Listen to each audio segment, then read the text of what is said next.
अभी हमारे साथ बात करने के लिए मौजूद है गुलाम अहमद मीर साहब। सर, कल जम्मू कश्मीर में एक रईसी में जो टेररिस्ट के हमले हुए उस पर आप क्या कहेंगे? अब जैसे पुलिस रिपोर्ट्स कल शाम को आए हैं जो एसएसपी रियासी ने बताया है, तो हमें उस पर तो भरोसा करना ही चाहिए, वरना उस एरिया में टेररिस्ट अटैक होने का कोई दूर का अंदेशा पहले कभी नहीं था।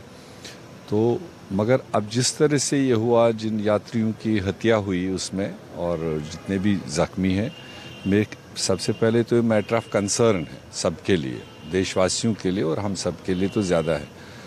दूसरी तरफ देखा जाए तो जिस सेंट्रल गवर्नमेंट ने पिछले 6 साल से वहाँ सब कुछ अपने हाथ में ले रखा है, जब से रीऑर्गेनाइजेशन किया, डाउनग्रेडिंग ऑफ स्टेट किया, यूटी में तब्दील किया, तब से चीफ सेक्रेटरी से लेकर चपरासी तक का सारा मामला दिल्ली से ही डील होता है और पॉलिटिकल दावे भी किए जा रहे हैं। पूरे देश को बताया गया है कि अब हम वहाँ पर सब फ्लश आउट कर रहे हैं, सब सफाया किया, अब सब ठीक है। उसके बावजूद जो इस तरह के इंसिडेंट पिछले 2 साल पहले से आप देख रहे हैं, मतलब इंडिविजुअल टारगेटिंग भी हुई, कश्मीर में हुई, कश्मीर के अदर एरियाज़ में हुई, और इस तरह के इंसिडेंट्स राजौरी पुंछ में बढ़ गए। अब आज जो इंसिडेंट हुआ रियासी में, जैसे मैंने कहा, ये तो ऑल टाइम पीसफुल एरिया रहा है। जब पीक पर मिलिटेंसी थी, जब मारदाड़ हुआ करती थी, तब भी ये एरिया कभी भी टच नहीं हुआ मिलिटेंसी में।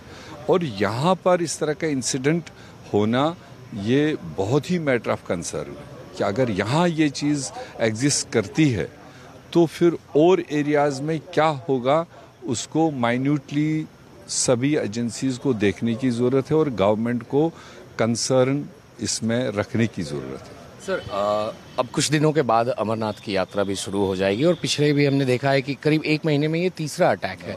तो कितना कंसर्न है तीर्थयात्रियों के लिए वहाँ पे जम्मू एंड कश्मीर में, चूँकि सरकार लगातार दावे करती रही है कि नॉर्मलसी आ गई है एक तरह से कश्मीर में। मैं वही तो कह रहा हूँ, अभी तो चैलेंजिंग कई सारे हमारे प्रोग्राम आ रहे हैं।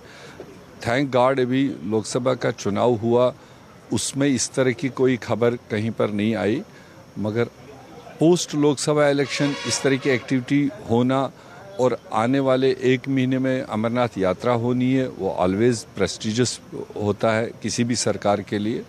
तो उसको सुरक्षित चलाना, और फिर सब जम्मू कश्मीर वासियों की नज़र है कि सितंबर के आखिर तक वहाँ का विधानसभा का चुनाव हो। उसके लिए नंबर ऑफ़ कैंडिडेट्स ज़्यादा होते हैं, मूवमेंट ज़्यादा होती है।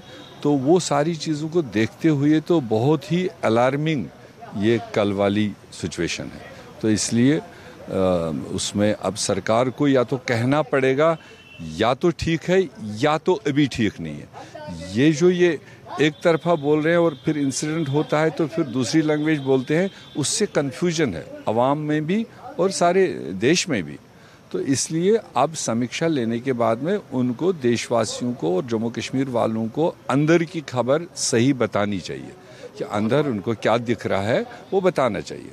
बहुत बहुत शुक्रिया सर। तो ये थे गुलाम अहमद मीर, जिन्होंने साफ तौर पे कहा कि सरकार को अभी वहाँ पे जो ग्राउंड पे सिचुएशन है जम्मू एंड कश्मीर की, उसकी रियलिटी लोगों को बतानी चाहिए कि वहाँ पे स्थिति सामान्य है या नहीं है। कैमरा पर्सन राकेश महाले के साथ Anand Singh, India news. For more such videos, subscribe to the NewsX YouTube channel, hit the bell icon.